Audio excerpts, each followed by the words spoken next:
We got two audio recorders here, the Zoom H6, the Tascam Portacapture X8.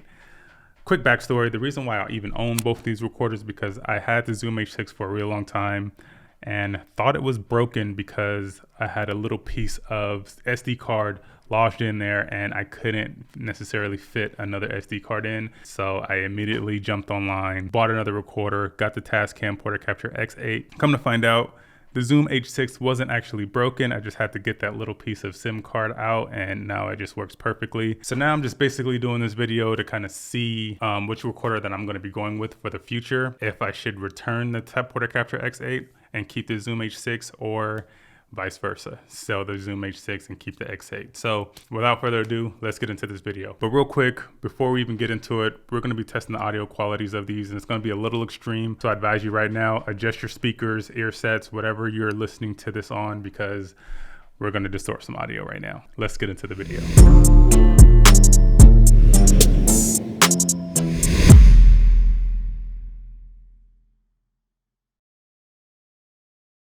Alright guys, so what you're listening to right now is the Zoom H6 turned all the way up, completely distorting it. It sounds trash. So this is what it sounds like when you record like this. Maybe you made a mistake and you try to bring that noise level down in post. This is what it would sound like. So as you can hear with the Zoom H6, if you completely distort your audio, you're not going to be able to recover that in post. On the flip side to that, if you record your audio levels way too low and you try to bring that up in post, you can probably hear that you're also bringing up the noise level, and that's also not going to be great. So with the Zoom H6, you're going to want to have to monitor your audio, make sure you're recording at the perfect decibel levels so you can have good clean audio when you go to edit it in post. So bringing that back down to this normal volume levels, which it should be at.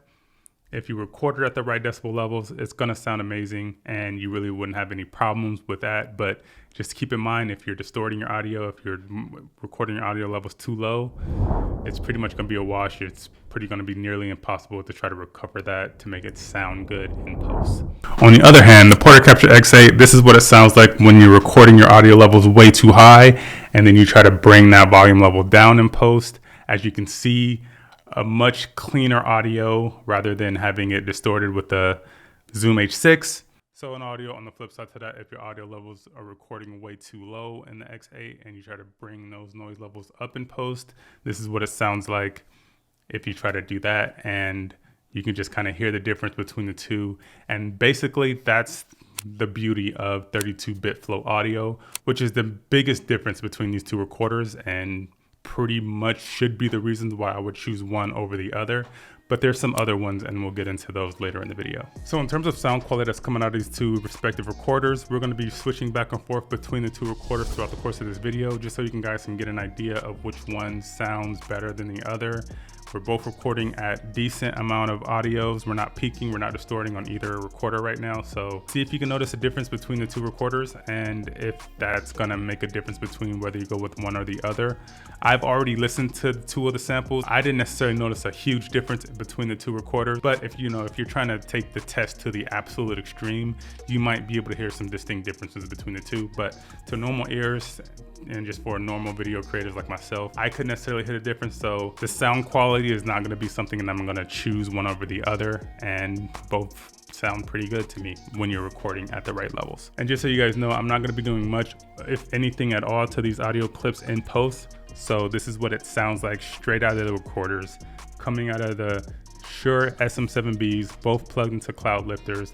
So we can kind of distinguish the two, just kind of see if you guys notice any type of differences. All right, now, so for me personally, like I said, I've already kind of been going through tests with these two recorders. So the type of style of shooting that I usually do, which is like weddings, a lot of talking head interviews and those type of things, I personally is going to be going with the Portacapture X8 over the Zoom H6, and here's a couple reasons why. One, the aesthetics. I'm someone that's super big on aesthetics. I like when my gear looks good, and obviously when you look at these two recorders just at a glance, the big LCD screen on the X8 is just going to be so much more appealing to look at rather than the Zoom H6. And I know a lot of people have some issues with the touchscreen that I've seen online, but for me, I've had an issue yet. I've owned this thing for about a couple weeks now. I've been doing a couple tests with it.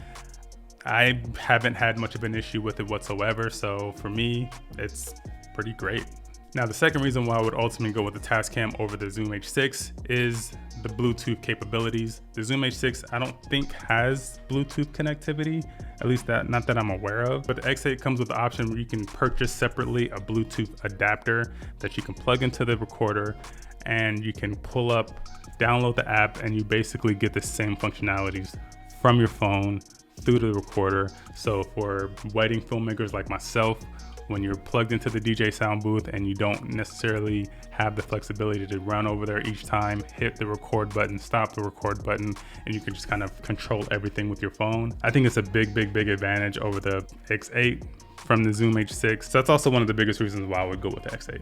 And speaking to wedding filmmakers, another reason why I would go with the X8 over the H6 is the flexibility of using XLR inputs and quarter 20. The Zoom H6 necessarily has quarter 20 inputs that you can plug into a DJ soundboard, but a workaround to that, I mean, you can just simply buy an adapter that has a XLR to quarter 20 and you should be fine.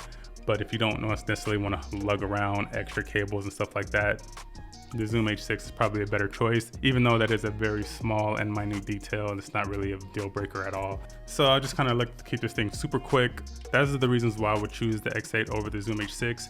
But I did do some research, and there is another recorder from Zoom that would probably be even more perfect for wedding creators like myself and people that are just kind of run and gun, and that's the Zoom F3. And the Zoom F3 pretty much has all the functionalities of like a Portacapture X8, but it comes in a much smaller design, much smaller package. It only has 2 XLR inputs, which I've never really seen myself using more than 2 XLR inputs on any given shoot myself. But the F3 does share the same capabilities as far as like the 32-bit flow audio, which we heard at the beginning of this video. So you don't necessarily have to worry about your audio being distorted or being way too low. You'll be able to recover all of that in post, as opposed to the H6 where you can't do that at all. But from what I heard, the only downside to the F3 over the X8 is that you're only able to record in 32-bit flow audio. You can't necessarily record in any other bit forms. So you're 32-bit or nothing, basically.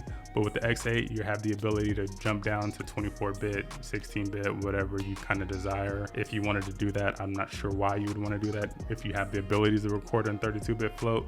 But that is an option over the F3 that the X8 does offer. But like I said, for you run and gun creators out there that just wants to plug and play and not have to worry about anything, the F3 would be a very solid option. And it comes in at $50 cheaper at the time of recording this video. I think the Tascam Portacapture X8 comes in at about $399 US, and the Zoom F3 comes in about $350. So there's that. But I don't have the Zoom F3 with me. I've never actually even tested it. So take all of this with a grain of salt.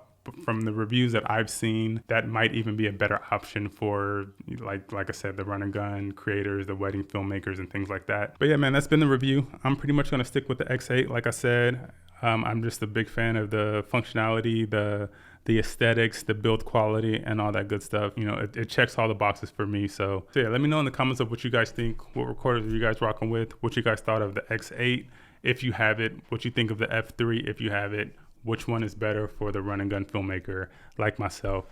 Until next time, man, I'll see you guys in the next video. Peace. I've been all in my bag.